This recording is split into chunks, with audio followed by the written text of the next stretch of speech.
Hello friends, പുതിയൊരു വീഡിയോയിലേക്ക് വീണ്ടും സ്വാഗതം.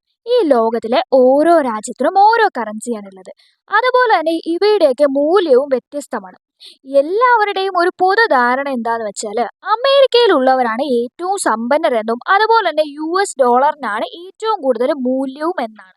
എന്നാൽ ഈ ഒരു ധാരണ തെറ്റാണ്.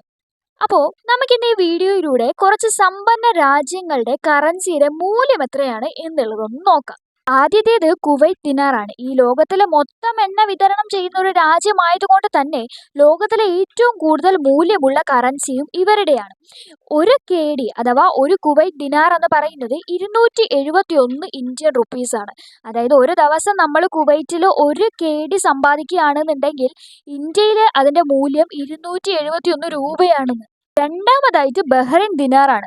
ബഹ്റിൻ എന്ന് പറയുന്ന രാജ്യം നമുക്ക് വളരെ ഫെമിലിയർ ആണ്. കാരണം ഒരു സമയത്ത് ഒരുപാട് പേര് ജോലിക്കായിട്ട് ബഹ്റിനിലേക്ക് പോകുന്നുണ്ടായിരുന്നു. അതിന്റെ കാരണം ഒരു ബഹ്റിൻ ദിനാർ എന്ന് പറഞ്ഞാൽ 217 ഇന്ത്യൻ റുപ്പിയാണ്. മൂന്നാമതായിട്ട് ഒമാനി റിയാലാണ്. ഏഷ്യൻ കൺട്രിയായ ഒമാൻ ലോകത്തെ ഏറ്റവും സമ്പന്നമായ രാജ്യങ്ങളിലൊന്ന് തന്നെയാണ്.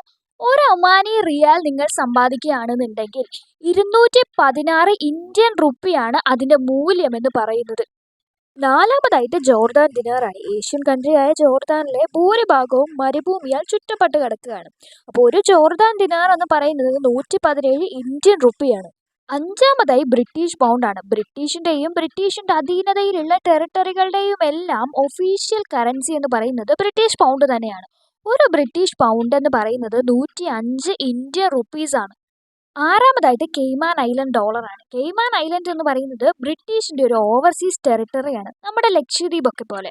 ഇവിടെ ഒരു കെയ്മാൻ ഐലൻഡ് ഡോളർ എന്ന് പറഞ്ഞിട്ടുണ്ടെങ്കിൽ 100 രൂപയാണ് ഇന്ത്യൻ റുപ്പിയിൽ അതിന്റെ മൂല്യം വരുന്നത്. ഏഴാമതായിട്ട് സ്വിസ് ഫ്രാങ്ക് ആണ്. ലോകത്തിലെ ഏറ്റവും സമ്പന്നമായ രാജ്യങ്ങളിൽ ഒന്നായ സ്വിറ്റ്സർലാൻഡിലെ കറൻസിയാണ് സ്വിസ് ഫ്രാങ്ക് എന്ന് പറയുന്നത്. സ്വിസ് ബാങ്ക് എന്ന പേര് എല്ലാവരും കേട്ടിട്ടുണ്ടാവും. ലോകത്തിലെ ഏറ്റവും സുരക്ഷിതമായ ബാങ്കുകളിൽ ഒന്നാണ് ഈ സ്വിസ് ബാങ്ക് എന്ന് പറയുന്നത്. അപ്പോൾ ഒരു സ്വിസ് ഫ്രാങ്ക് എന്ന് പറയുന്നത് 92 ഇന്ത്യൻ റുപ്പീസ് ആണ്. എട്ടാമതായിട്ട് യൂറോപ്യൻ യൂറോയാണ്. യൂറോപ്പ് എന്ന് പറയുന്ന കോണ്ടിനെന്റ് മുഴുവൻ ഉപയോഗിക്കുന്നത് ഈ ഒരു കറൻസിയാണ്. അതുകൊണ്ട് തന്നെ ഇതിന്റെ മൂല്യവും അത്ര തന്നെ കൂടുതലാണ്. ഒരു യൂറോ എന്ന് പറയുന്നത് 89 ഇന്ത്യൻ റുപ്പീസ് ആണ്. ഒൻപതാമത്തെ കറൻസി എന്ന് പറയുന്നത് US ഡോളറാണ്. ഈ ലോകത്തിൽ എവിടെയാണെങ്കിലും ആ നാട്ടിലെ രൂപയുടെ മൂല്യം കണക്കാക്കുന്നത് US ഡോളർ കണക്കാക്കിയിട്ടാണ്. അപ്പോൾ ഒരു US ഡോളർ എന്ന് പറയുന്നത് ഇന്ത്യൻ റുപ്പിയിൽ 86 രൂപ മാത്രമാണ്. പത്താമതായിട്ട് കനേഡിയൻ ഡോളറാണ്. കാനഡ എന്ന് പറയുന്ന രാജ്യത്തെ കറൻസിയാണ് ഈ കനേഡിയൻ ഡോളർ എന്ന് പറയുന്നത്. 68 ഇന്ത്യൻ റുപ്പീസ് ആണ് ഇതിൻ്റെ മൂല്യം എന്ന് പറയുന്നത്.